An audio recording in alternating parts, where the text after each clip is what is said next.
Bienvenue sur votre chaîne Stéphane on the road again. Me voici à présent sur la péninsule de Troia au Portugal.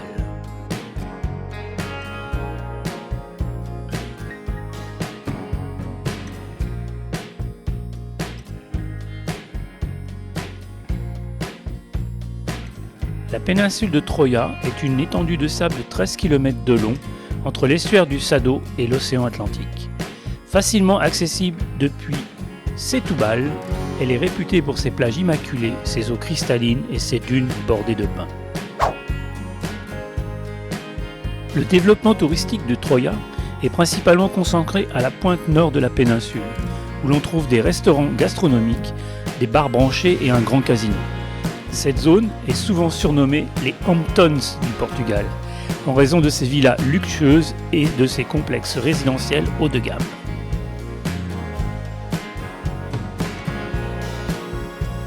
Les amateurs de golf apprécieront le parcours de Troia, considéré comme l'un des meilleurs d'Europe. Les passionnés d'histoire ont quant à eux exploré les ruines romaines de Setobriga, un ancien complexe de production de salaison de poissons datant du 1er siècle.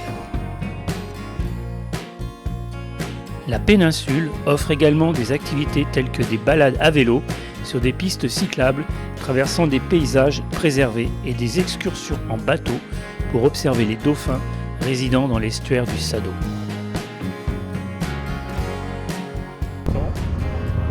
Voilà, je quitte Setúbal, c'est mon deuxième ferry dans la journée. Donc j'ai pas eu le temps de visiter Setúbal, mais bon, j'en avais marre des villes. Donc moi ce que je veux c'est retrouver un peu de nature. Donc voilà, c'est parti. Je prends un ferry et je me retourne dans la nature.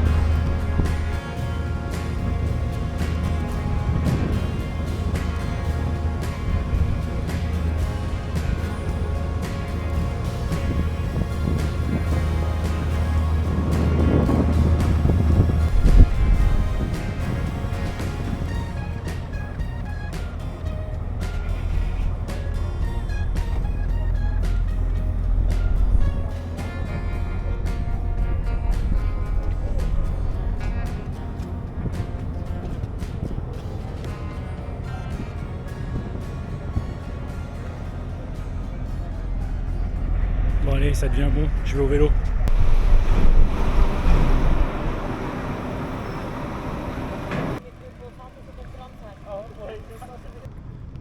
Bon, bah me voilà sur la presqu'île.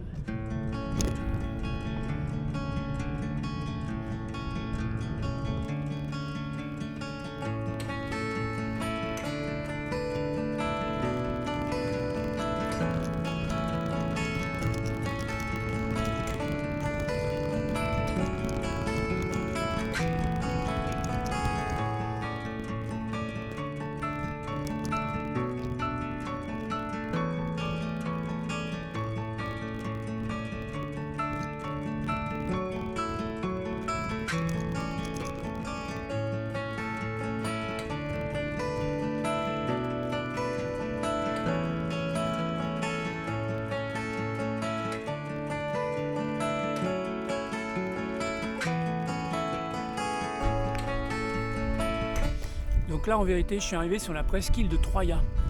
Donc autant vous dire qu'ici les résidences qu'il y a, c'est pour des gens qui ont beaucoup de sous. Je vous ferai voir sur la carte, mais vous allez voir c'est une presqu'île très nature. Voilà, donc là je vais faire un petit pipi, donc ça vous regarde pas. Et puis je vais continuer ma route, et puis je vous ferai voir où je loge ce soir. Allez, ciao.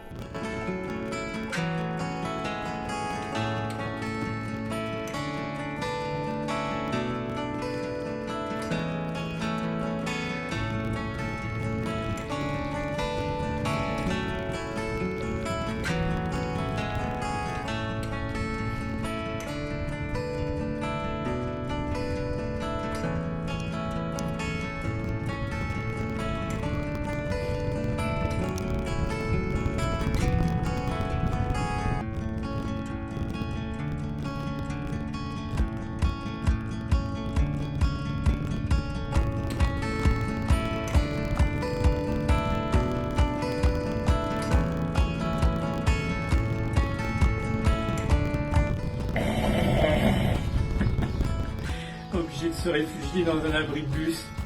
tellement il fait chaud. Oh putain, je sais pas combien il fait là, mais pouah, un vrai four. Enfin bon, j'arrive. Je vais pouvoir prendre une bonne douche et puis profiter d'une bonne nuit de sommeil. Allez, ciao! Pour ce soir, j'ai trouvé par hasard cette guest house, un peu atypique, et surtout avec une piscine. Je crois que j'aurais presque embrassé le réceptionniste quand il me l'a annoncé, car l'on vient de prendre 10 degrés de plus. Piscine que je partagerai avec Frida et Jacques, un couple suisse qui voyage comme moi à vélo. Je ferai un petit bonhomme de chemin avec eux le lendemain, puisqu'ils vont retrouver leur fille qui travaille à Porto Covo.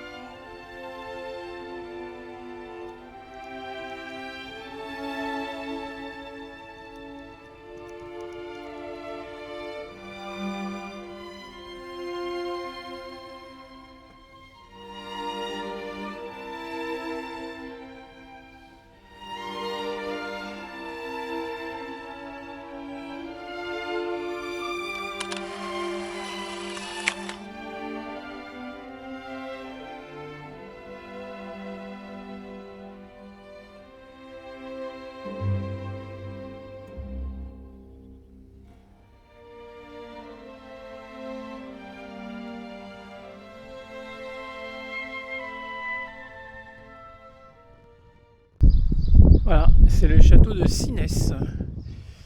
Donc il ne reste plus que les murailles à l'intérieur, il n'y a plus rien. Sines, ville de naissance de Vasco de Gama, célèbre pour avoir été le premier Européen à atteindre l'Indre par voie maritime.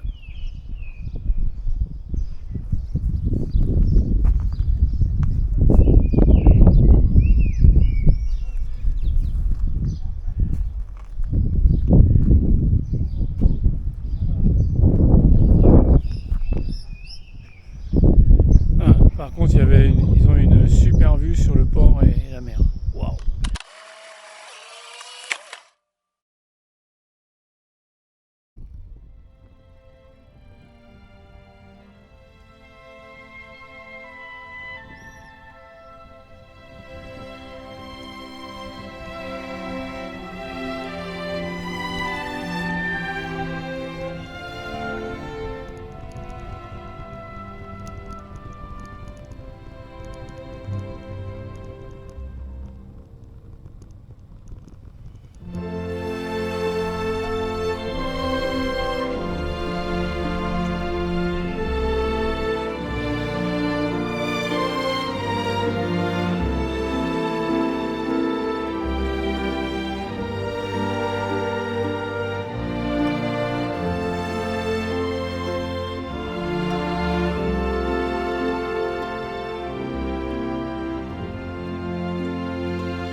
Difficile de progresser, car beaucoup de sable ne me facilite pas la tâche.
Il était devant moi tout à l'heure, donc lui il est passé sur la route. Il m'a doublé tout à l'heure et moi j'ai pris le chemin, donc du coup j'ai dû prendre un sacré raccourci là.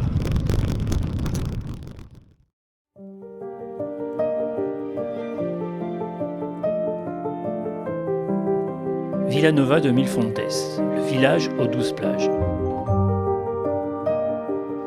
Au XXe siècle, la ville fut l'un des principaux exploits de l'aviation portugaise, la traversée entre le Portugal et Macao, et aussi de Villanova de Milfontes à Rio de Janeiro. Oh, salut. Donc là ce matin je suis parti, il était 9h, j'étais à Villanova de Milfontes. J'ai fait déjà une bonne vingtaine de bornes. J'ai 100 bornes de prévues aujourd'hui. Donc je voudrais descendre le plus au sud possible. Voilà, pour arriver le plus bas possible du Portugal. Hier j'étais au Blue Lagoon Hotel à Villanova de Milfontes. Et franchement, l'hôtel, top. Je mettrai en bas le site internet et tout. Mais un petit hôtel qui paye pas de mine, mais j'ai bouffé ce matin comme un roi. Vraiment un super petit déj quoi. Donc voilà, donc aujourd'hui il fait pas si chaud que ça, il fait très bon et il y a un peu de vent, donc c'est cool. Voilà, bon, allez, je reprends la route, puis je vous retrouverai plus tard. Bye bye.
je continue ma route et je rencontre Alex, un cycliste voyageur de Lettonie, de Riga exactement, ville que j'adore. On discute un peu de sa ville et j'apprends qu'il projette d'aller en Turquie avec son vélo. Je lui dis « Ce n'est pas ta route ». Il me répond « Je voulais voir le Portugal avant ». Il y a des fous sur cette terre, mais j'adore ces rencontres. Bonne route Alex. J'arrive à Odesseix, en Algarve, et découvre l'horreur d'un deuxième incendie de forêt, après celui du parc de Vira de Leia. Ok, donc là je suis au sommet de je sais plus quelle colline, mais une belle petite colline. Enfin pas tout à fait au sommet parce que il m'en reste encore un petit peu. Mais regardez, putain, le ravage d'un incendie, ce que peut faire sur les arbres. Un truc de fou, quoi. Oh, moi, j'ai les boules. Là. Moi qui adore les arbres. Pouah. Regardez ça. Regardez ça, comment c'est cramé. Regardez. Regardez ça. Tout est cramé partout. Même là, de l'autre côté, de chaque côté de la route. Regardez ça. Putain. Moi je suis fou quand je vois ça. Waouh.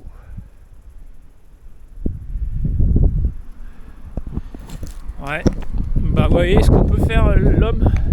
Voilà. Là, je sais pas pour combien d'années il y en a, mais c'est la misère quoi. Putain. Enfin bon. C'est comme ça.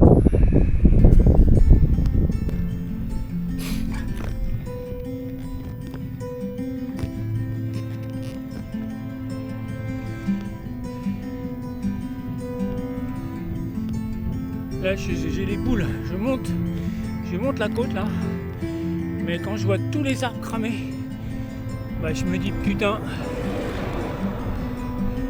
waouh, ouais, je sais pas quand est-ce que ça a brûlé ça, mais ça va pas faire si longtemps que ça. Waouh.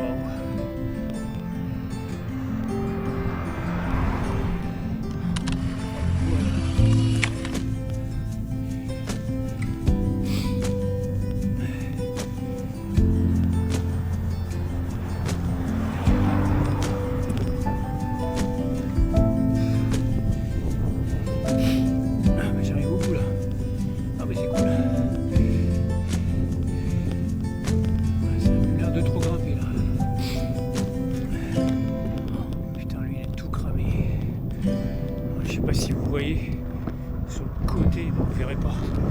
La caméra est dans l'autre sens.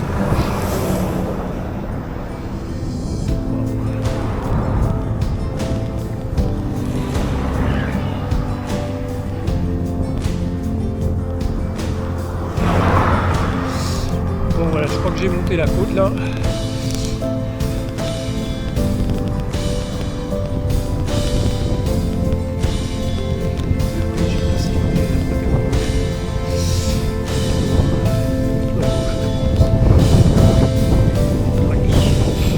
Allez, je vous laisse parce que là ça roule.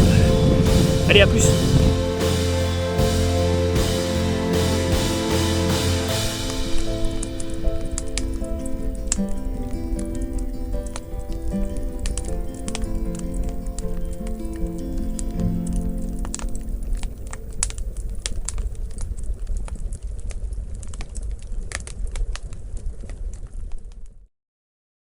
Alors cette nuit, j'ai dormi chez Pascal. Donc, ouais,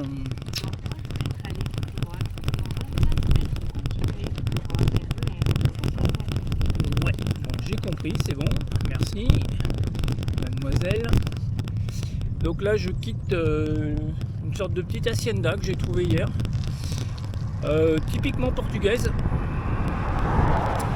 et vraiment sympa quoi. Après, très simple. Alors ce matin, par contre, le temps, waouh, que du vent, tempête de sable.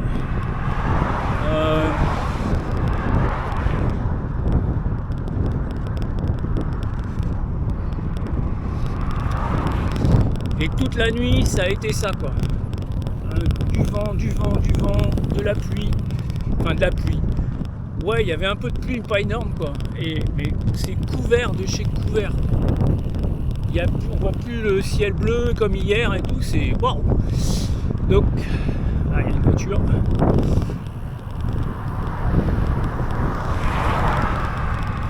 Donc là, j'ai le vent favorable parce qu'il vient de l'océan qui est à ma droite. Et donc du coup, je pédale pas beaucoup. Ça, c'est bien.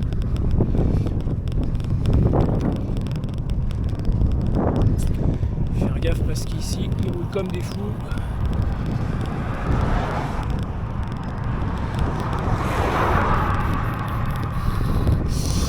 Et je vais essayer d'aller à la pointe, à Sagres ou Sagres, je sais pas comment on dit. Et puis j'espère que je vais voir quelque chose parce que là, vu comme c'est couvert, tendu quand même. Voilà, allez, on se retrouve tout à l'heure. Ouais, on se retrouve tout à l'heure, j'espère qu'on va avoir quelque chose de sympa, mais bon, j'en doute. Bon, on va y aller quand même. Allez, ciao.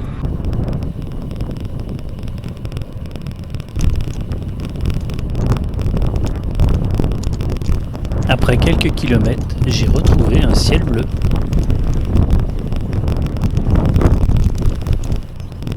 Il y a tellement de vent que je donne pas un coup de pédale. Ah si, quand même, ça y est. Waouh.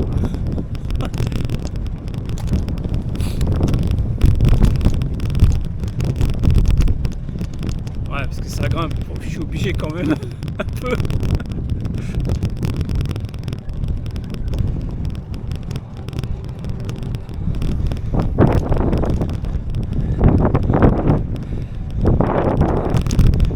Normalement, après, je bifurque à gauche.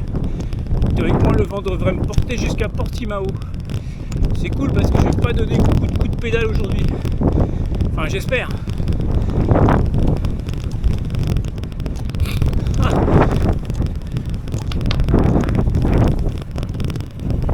Ah, ça, c'est génial.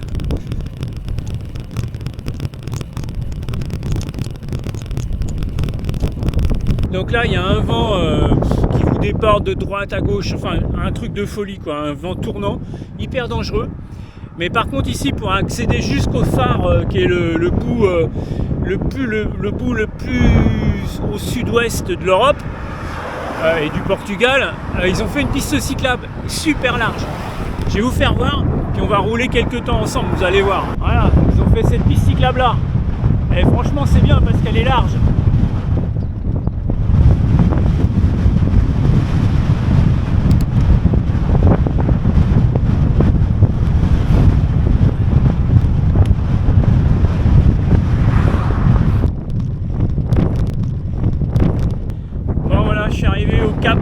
Cap de Saint-Vincent, le point le plus au sud-ouest de l'Europe et du Portugal. Et là, je vais faire un truc génial. Je vais poser mon petit autocollant sur le panneau du cap. Alors, pas facile parce que j'ai pas le pied de la caméra, mais on va décoller. Déjà, l'autocollant sans le jeter dans la nature, bien évidemment.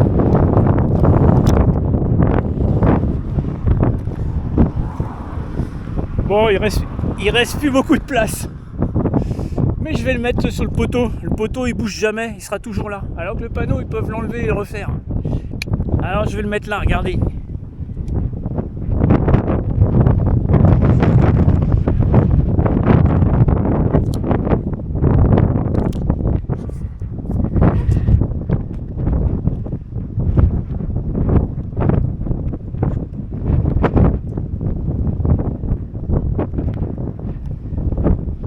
Voilà, j'ai laissé ma trace. C'est con, mais c'est comme ça. Allez, ciao.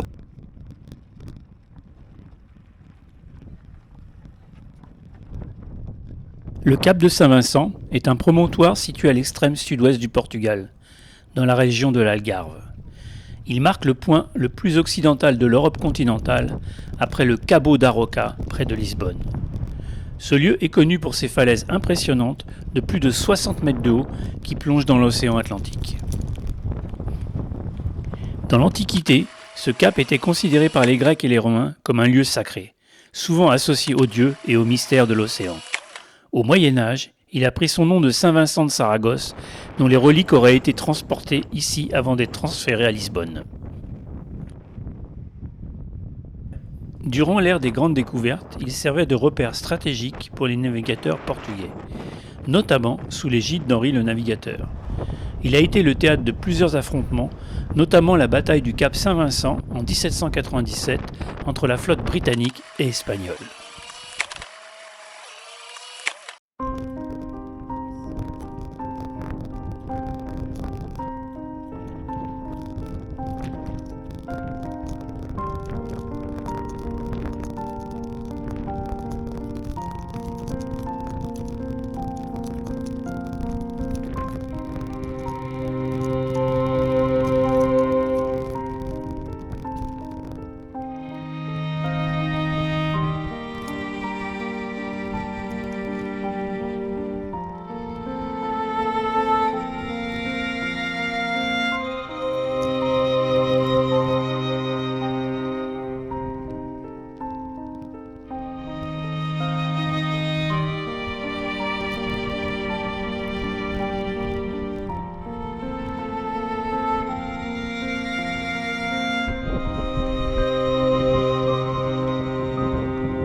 Waouh!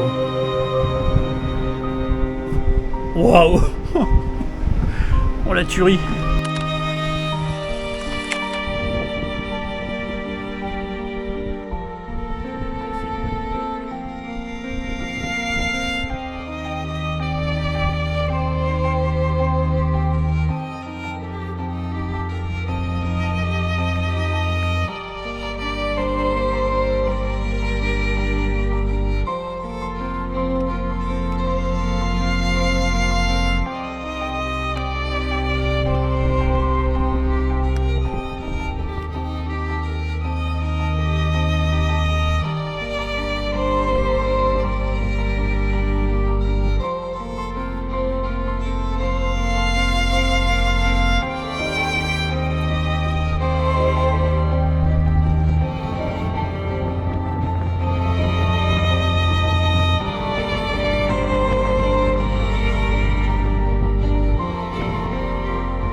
Eh, c'est grandiose, hein. Waouh! En plus, je suis tout seul. Personne vient là.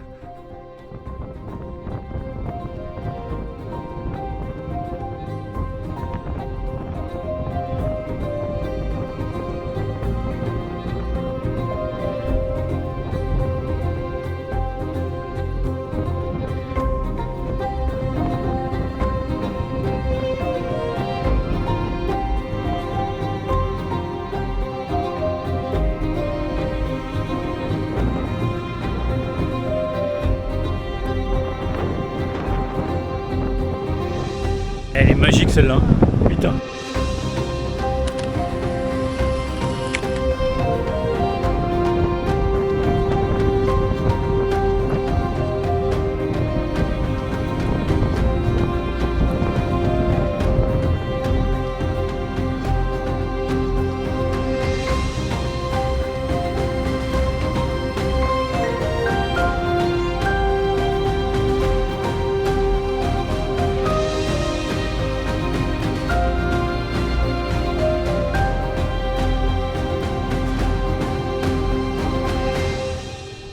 Voilà pour ces 3 jours passés en territoire sud-portugais.